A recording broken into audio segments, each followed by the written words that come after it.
day after I gave birth, my in-laws threw me out with my newborn in my arms, and my mother-in-law's final words followed me onto the front steps like a curse. "There's no place for a worthless wife here." The front door slammed before I could answer. I stood frozen on the curb, my hospital wristband still wrapped around my arm, my daughter sleeping against my chest beneath a thin pink blanket. The stitches from childbirth burned with every breath. My overnight bag had burst open when it hit the pavement, scattering baby clothes, diapers, and the tiny knitted cap I'd packed with so much hope. A cold breeze lifted one of the little socks and carried it into the street. Behind the curtains, I caught silhouettes watching. No one came outside. Not my husband. Not the woman who had smiled for photographs in the hospital less than 24 hours earlier. Not the father-in-law who had held my baby and called her a blessing. Silence settled over the house as if I had never lived there at all. I looked down at my daughter.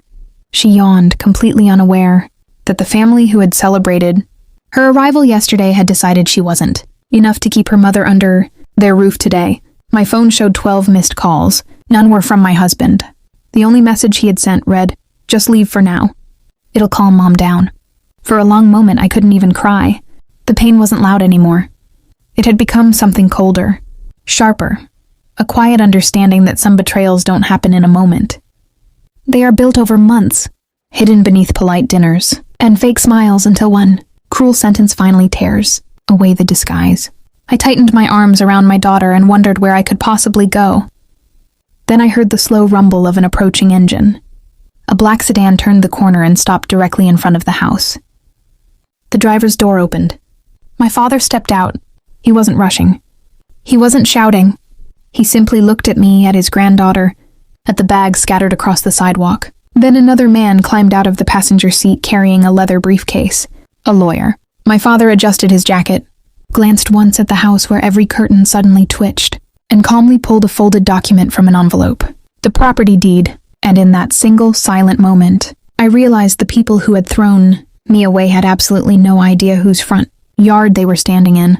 My name is Elena, and for 3 years I had mistaken endurance for love. When I married Daniel, I believed I was joining a family that valued kindness over pride. But little by little, I discovered that acceptance in their house always came with conditions. I worked full-time until the final weeks of my pregnancy, paid half the bills without complaint, and still somehow became the woman who never did enough. My mother-in-law Vivian had perfected the art of smiling while delivering insults so quietly that everyone else pretended not to hear them. She criticized my cooking, my clothes, the way I folded towels, and eventually the way I carried my own child before she was even born. Daniel's answer was always the same, a tired sigh followed by, "Just ignore her. That's how she is." Ignoring her came at a cost. Every time I stayed silent, she became bolder. And every time Daniel avoided confrontation, she learned she could speak for both of them. Before long, decisions about my marriage, my finances, and even my pregnancy were being made around me instead of with me. I slowly disappeared, inside a home where my opinion mattered only when it agreed with theirs. The hardest part wasn't the insults. It was watching the man I loved become a spectator to them. He never raised his voice against me, but he never stood beside me either. His silence became permission, and permission became routine. The only person who noticed the change was my father. He never interfered because I kept assuring him that things would improve after the baby arrived. I wanted him to believe I had built the happy life he had worked so hard to give me. Looking back, I realized I wasn't protecting my marriage. I was protecting the illusion of it. By the time my daughter was born, they all saw me as someone too exhausted, too grateful, and too alone to ever push back. They mistook patience for weakness. That was the biggest mistake they would ever make. The weeks before, I gave birth unfolded like a series of tiny cuts that no one else seemed to notice. They weren't dramatic enough to tell as stories, but together they became impossible to ignore. Every breakfast began with Vivian inspecting something I'd done, a cup left on the counter, a shirt folded incorrectly, a doctor's appointment she insisted was unnecessary. She never raised her voice. She simply tilted her head, smiled faintly, and spoke as though correcting a child. Daniel would glance up from his coffee, hesitate for a second, then return to his phone. That pause became familiar. It was the space where a husband should have defended his wife, but never did.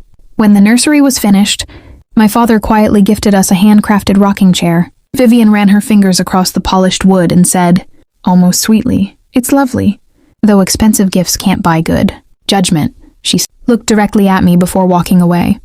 At dinner, conversation stopped whenever I entered the room, then resumed in softer voices after I sat down. Plans about the baby were discussed as if I were merely carrying her, not raising her. I caught exchanged glances, unfinished sentences, and polite smiles that disappeared the moment I looked away. Even in the hospital, after 20 hours of labor, Vivian gently took my daughter from my arms before I had fully held her. "Rest," she whispered. "We'll take care of the baby." It sounded thoughtful, yet no one asked whether I wanted to let her go. I noticed everything. I simply stopped believing that anyone else would. Standing on that curb with my daughter asleep against my chest, I realized something I should have understood long before that morning. They hadn't thrown me out because I had failed them. They had thrown me out because they believed I had nowhere else to go. The silence inside the house said more than any argument could have. Curtains shifted. Shadows moved behind the windows. They were watching to see whether I would beg, apologize, or promise to become the version of me they had always demanded. I did none of those things. Instead, I picked up the tiny pink sock that had blown into the gutter and tucked it back into my hospital bag. It was a small gesture, but it steadied me. My daughter deserved a mother who could bend without breaking. Then my father walked toward me. He didn't ask what had happened. One look at my face, the packed bags, and the newborn in my arms told him everything he needed to know. He gently took the diaper bag from my shoulder while the lawyer remained beside the car, quietly opening his briefcase. My father unfolded the property deed with the same calm, precision he had used throughout his career, negotiating impossible situations. "I hoped I would never need this," he said softly. Only then did I understand. Years before my wedding, when Daniel's parents had struggled financially, my father had quietly purchased their house through a legal holding company to prevent it from being seized by creditors. He had allowed them to stay, charging almost nothing, because he believed everyone deserved the chance to rebuild. They had never imagined the quiet investor keeping them afloat was the father of the woman they had just abandoned. As the front door finally opened and my in-laws stepped outside, confident expressions already forming, I looked at them without anger for the first time. The fear was gone. What remained was certainty. For the first time since I entered that family, the next move belonged to me. My father never believed revenge should be loud. "When you're right," he used to tell me. "Facts make better witnesses than anger." Watching him stand beside that lawyer, I finally understood what he meant. The attorney introduced himself politely and asked only a few questions.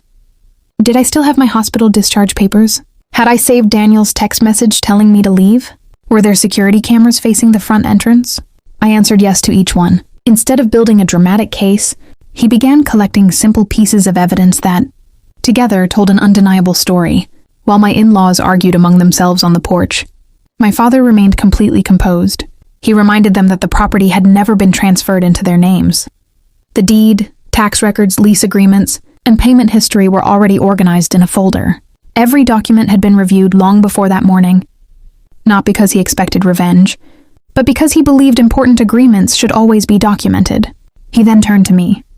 "This isn't about taking something from them," he said quietly. "It's about making sure no one believes they can treat you this way without consequences." For the next several days, I followed the lawyer's advice instead of my emotions.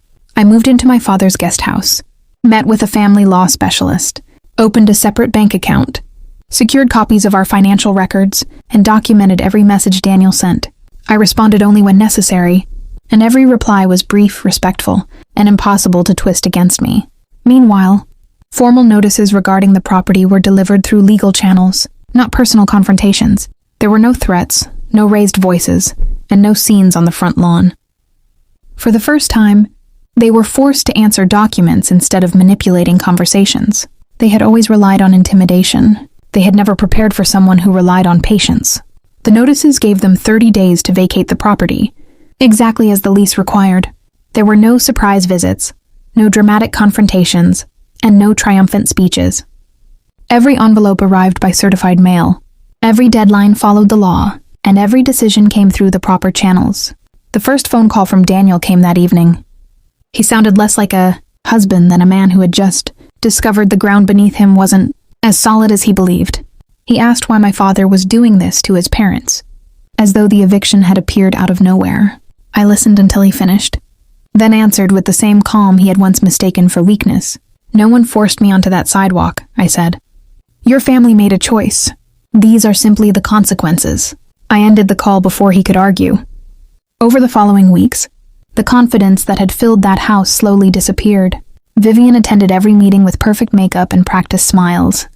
But even from across the conference table, I noticed her hands tightening around her purse whenever another document was placed in front of her. Confidence is difficult to perform when the paperwork says otherwise. Not once did I attend the hearings.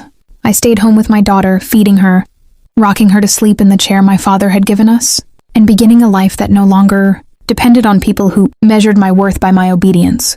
The final day arrived quietly. A moving truck stood outside the same house where I had once stood with a newborn in my arms. Furniture disappeared through the front door, one careful piece at a time. Neighbors watched from their windows, not because anyone had created a spectacle, but because truth has a way of becoming visible without anyone announcing it. As I drove past with my father on our way to my daughter's pediatric appointment, I looked at the house only once. It wasn't victory that I felt. It was relief. The silence that had once been used to diminish me had finally become the silence that set me free. News traveled faster than I expected, though not in the way my in-laws had imagined. They had hoped people would hear that I had abandoned the marriage days after giving birth. Instead, the court filings, the lease records, and the messages telling me to leave painted a very different picture. Facts have a quiet way of outlasting rumors. Some relatives stopped calling altogether. Others reached out with hesitant apologies, admitting they had believed only one side of the story. I accepted their words without resentment, but I no longer felt responsible for making anyone comfortable with the truth. Trust once broken rarely returns to where it began. Daniel tried several times to explain his silence. He said he had been overwhelmed, caught between his wife and his parents, convinced everything would settle down if everyone had enough time. Listening to him, I realized that indecision is still a decision. Every moment he chose comfort over courage. Someone else paid the price. The greatest change happened inside me. I stopped measuring my value by whether I could keep peace in a room determined to reject me. Motherhood taught me something marriage never had, that my daughter would one day learn how to value herself by watching me. If I accepted disrespect, I would quietly teach her to accept it too. That thought changed everything. People often imagine revenge as anger, shouting, or public humiliation. But the most lasting kind is different. It is living so honestly that the people who underestimated you are forced to face the consequences of their own choices without you lifting your voice. If my story means anything, I hope it's this. Never confuse kindness with surrender. The people who benefit from your silence will always ask for more of it.